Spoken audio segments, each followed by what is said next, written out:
Physical Impairment, Education 458 by Juan Valladolid, Kurt Wilson, and Walter Morbeck.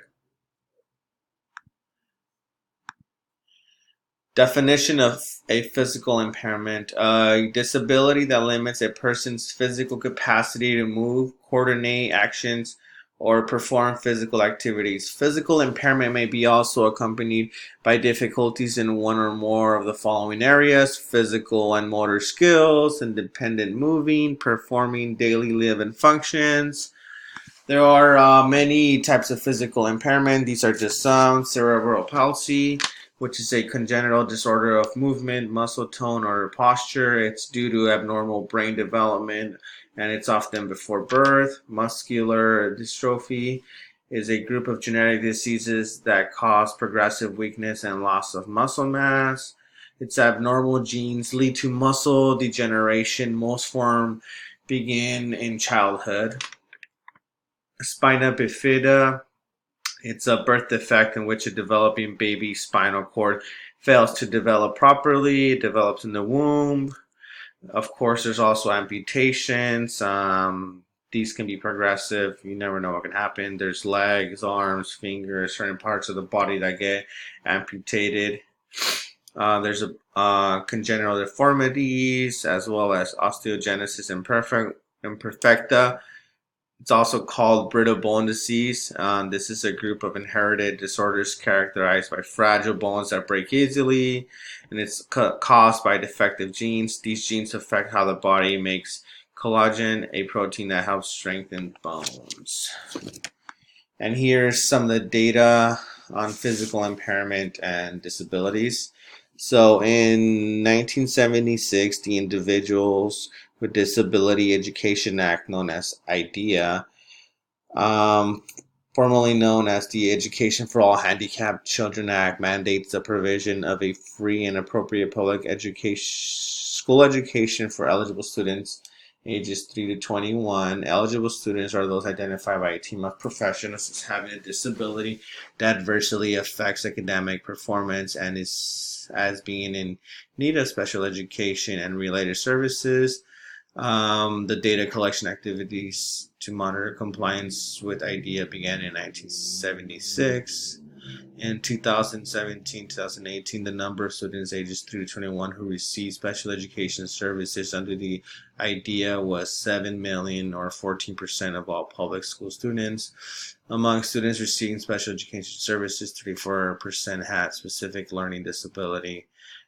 Just in California in the year 2018-2019, orthopedic impairment, there was 9,916 students.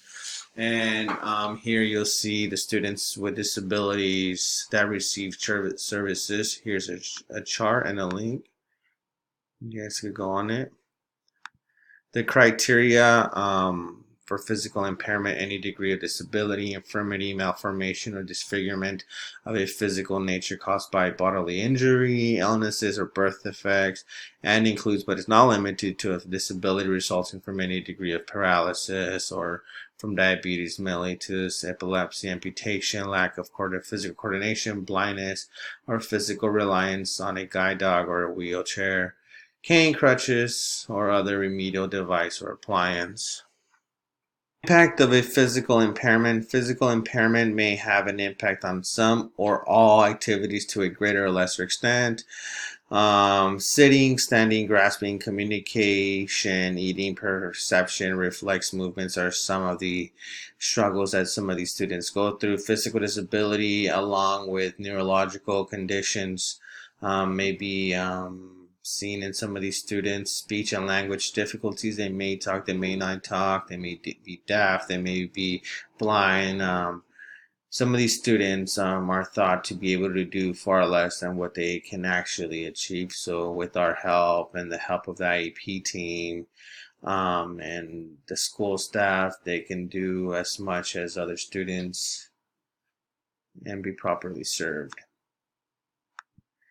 The IEP team is made up of a child's parents, at least one of the child's special education teachers or providers, at least one of the child's regular education teachers, A representative of the school system, an individual who can interpret the evaluation results, representatives of any other agencies that may be responsible for paying for providing transitional services, the student as appropriate, other individuals who may have knowledge or special expertise about the disorder as well as paraprofessionals that work with the students.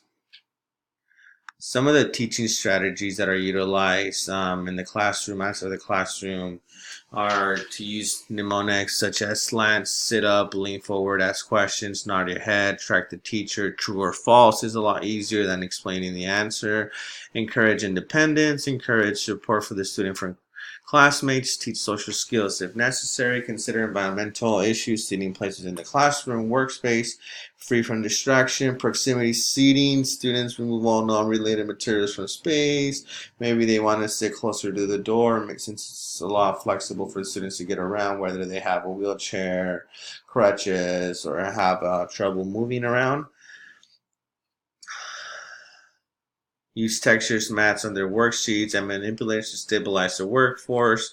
Use computers with touchscreen capabilities, demonstrate all concepts with manipulatives, vary group size for instruction, provide large print handouts of text, make available computer speech enhanced text lessons, use drawings and real life examples such as lunch counts and class lists.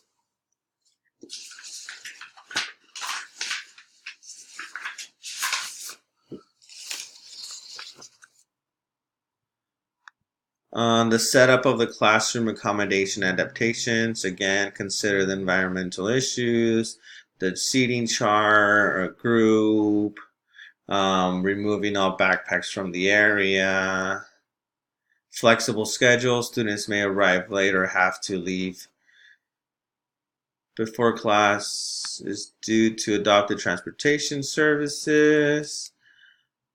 Written exams can be placed with oral exams, use of note takers, use of assistive technology, provide other rooms besides the classrooms for exams, extra time for assignments, prevent long periods of instruction to avoid any strenuous experience such as fatigueness or pain, inclusion with others in groups as well as individually if they would like that, ensure all off-site activities are accessible to the students. Ramps, transportation coordination from the bus to the classroom. If they have a paraprofessional, make sure the paraprofessional is sitting closely where they can keep an eye on him or next to his desk.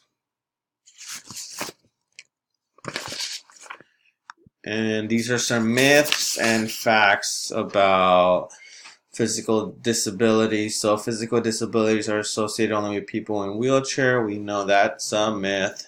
Physical disability can be progressive. That is a fact. Some are progressive and some are not progressive. Muscular dystrophy is a physical disability.